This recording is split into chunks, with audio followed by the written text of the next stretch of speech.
दड़ोजे water filter scheme में करोड़े रुपयनि जी mega corruption जो इंकशाफ।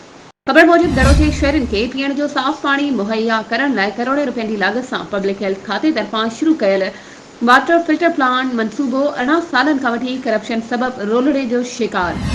मंसूबे ते हेसी ताईं 14 करोड़ खां वधीक खां रक़म ख़र्च ॾेखारियो वियो आहे।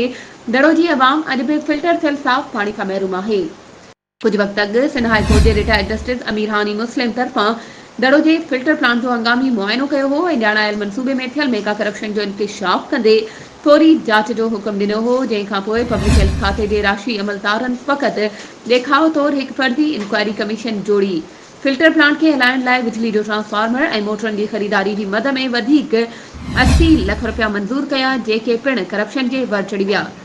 दड़ोजे शहर ऐं मुख़्तलिफ़ सियासी समाजी तंज़ीमुनि जे अॻवाननि इक़बाल सुमरो, एजाज़ अख्तर मेमण, हाफ़िज़ अब्दुल गफ़ूर मेमण, अली रज़ा कच्छी, जावेद मेमण ऐं ॿियनि रोलड़े जो शिकार बणियल फिल्टर प्लांट मंसूबे जी अणतकमील ख़िलाफ़ सख़्त एहतिजाज कयो। हुननि मुतालबो कयो त कार्रवाई करे आरओ प्लांट बहाल कई वञे।